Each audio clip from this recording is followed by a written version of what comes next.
friends, I Sunita Kumari Sharma, Assistant Professor. Today, I deliver my lecture on need of inclusive education अर्थात समावेशी शिक्षा की आवश्यकता। आज मैं बात करने जाऊंगी कि ये समावेशी शिक्षा की आवश्यकता क्यों।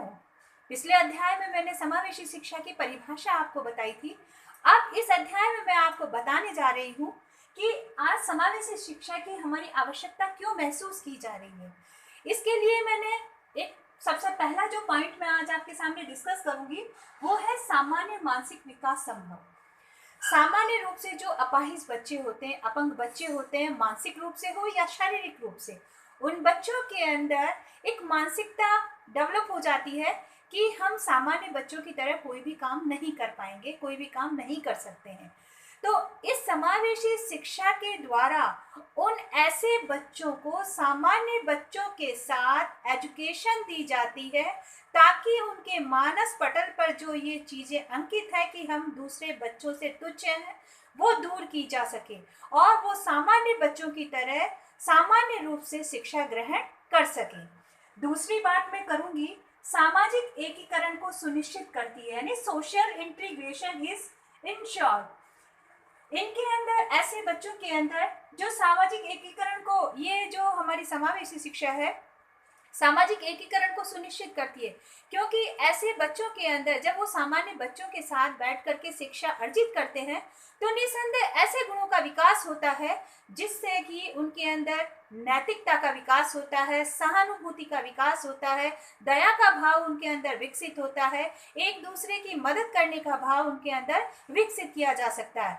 यदि सामान्य बच्चों के साथ हम ऐसे बच्चों को शिक्षा देते हैं तो निसंदेह उनके अंदर ऐसे गुणों का विकास हो जाता है और जब ऐसे गुणों का विकास होता है तो वो सामान्य बच्चों की तरह ही दिखाई देने लगते हैं। उनके अंदर वो सक्षमताएं जो थी वो समाप्त होने लग जाती है।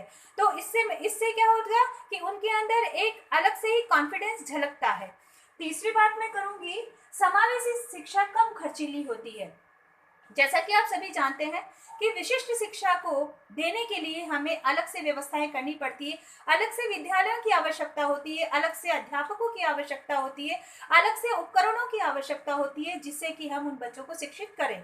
लेकिन ये जो समावेशी शिक्षा को सरकार ने जो शिक्षा का एक नया रूप दिया है उसमें सबसे अच्छी चीज़ ये है कि ये बहुत ही कम खर्चीली है। इसमें ये बच्चे सामान्य बच्चों के साथ शिक्षा ग्रहण करते हैं और वही सामान्य अध्यापक इन्हें पढ़ाते हैं, जिससे कि इनके अंदर जो असक्षमताएं हैं वो भी खत्म होने लग जाती है और ये सामान्य बच्चों की तरह ही सारी चीज़ें करने लग जाते हैं।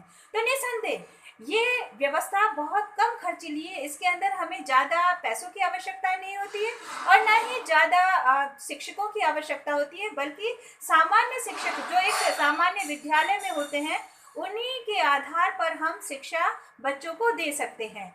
अगली बात मैं करूं तो शैक्षिक एकीकरण संभव, एकेडमिक इंटीग्रेशन इज पॉसिबल।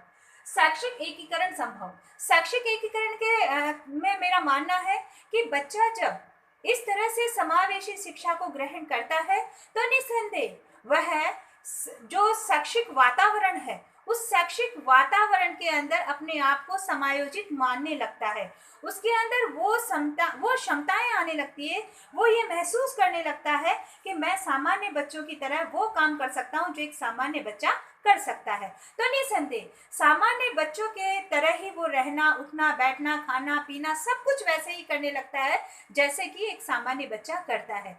तो सामान्य एकीकरण, एक तरह से शैक्षिक एकीकरण भी इसके अंदर संभव होता है, क्योंकि शैक्षिक एकीकरण बच्चों के साथ समान रूप से पढ़ना, एक ही कक्षा में पढ़ता है, एक ही अध्यापक उन्हें पढ़ाता है और एक ही विषय उन्हें पढ़ाया जाता है। जिस तरह से एक अध्यापक सामान्य बच्चों को कक्षा में पढ़ाता है उसी तरह से उन बच्चों को भी सामान्य बच्चों के साथ बैठ करके पढ़ाया जाता है। तो निश्चित रूप से शैक्षिक एकीकरण इस एजुकेशन से संभव होता है। अगली बात मैं करूं तो समानता के सिद्धांत का अनुपालन करना है, principle of equalities in man need, यानी इस मेंटेन है यहाँ पे समानता के सिद्धांत का अनुपालन करना, यानी जब हम समावेशित शिक्षा के विद्यालयों में बच्चों को प्रवेश देते हैं तो निसंदेह उन्हें समानता के सिद्धांत का अनुपालन हमें करना होता है, क्योंकि हम उनके साथ कोई भी भेदभाव नहीं कर सकते। ऐसे बच्चों को जब हम सामान्य बच्चों की स्कूल में प्रवेश देते हैं तो उनके साथ कोई भी भेदभाव नहीं किया जा सकता। अगर ऐसा भेदभाव किया जाता है तो ऐसे विद्यालयों को हम दंड भी दे सकते हैं। तो जब हम इक्वलिटी की बात करते हैं, इक्वलिटी में यहाँ पर यही चीज़ है कि यहाँ पे हर चीज़ मेंटेन किया जाता है कि बच्चों के साथ कोई भी भेदभाव नहीं किया जाए, बल्कि बच्चों को सामान्य बच्चों की तरह ही देखा जाए, सामान्य बच्चों की तरह ही शिक्षा दी जाए, सामान्य बच्चों की तरह ही उन्हें समझाया जाए।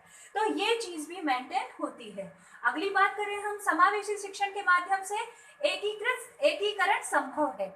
एकीकरण का मतलब है सामान्य बच्चे जो विशिष्ट बच्चे हैं, यानी जो समावेशित बच्चे हैं, ऐसे समावेशी शिक्षा के माध्यम से एकीकरण संभव होता है। कैसे संभव होता है एकीकरण?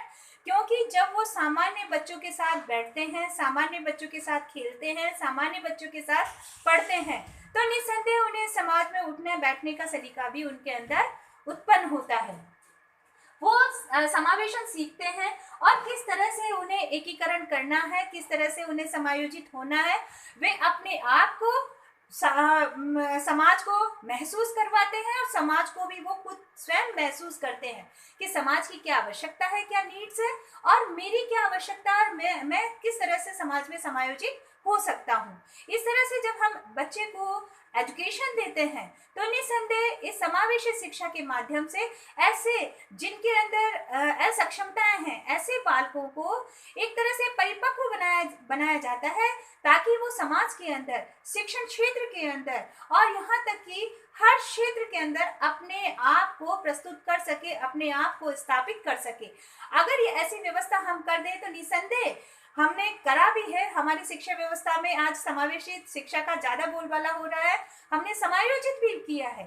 तो निसंदेह अगर हम ये समावेशित शिक्षा को सुचारू रूप से चलाएं तो ऐसी कोई भी बाधा हमारे सामने उपस्थित नहीं हो पाएगी। और ये जो बच्चे अपने आप को तुच्छ समझते हैं, अपने आप को हीन समझते हैं, अपने अंदर जो हीन भावना रखते हैं, वो हीन भावना इन बच्चों के अंदर से हम खत्म कर सकते हैं, उनके अंदर से हम दूर कर सकते हैं और उनके अंदर एक इस तरह का डिसिप्लिन मेंटेन कर सकते हैं जिससे कि वो कॉन्फिडेंस उनके अंदर आए, ताकि वो ये मानने लगे कि हमारे अंदर कोई कमी नहीं है और ये कमी हमारे आगे बढ़ने में कभी भी बाधा नहीं पैदा करेगी। उस कमी को स्वीकार करते हुए वो आगे बढ़ते जाएं। तो मेरा मानना है कि अगर इस तरह की भावना हम बच्चों के अंदर इस समावेशी शिक्षा के माध्यम से उत्पन्न कर दें तो निसंदेह हमारा कोई भी बच्चा अपने आप को पिछड़ा हुआ महसूस नहीं करेगा और ना ही वो ये समझेगा कि मैं सामान्य बच्चों से तुच्छ हूँ। वो निसंदेह उसके अंदर वो कॉन्फिडेंस उत्पन्न होगा जिससे वो सामान्य बच्चों की तरह ही हर क्षेत्र में अपना मुकाम हासिल कर पाएगा।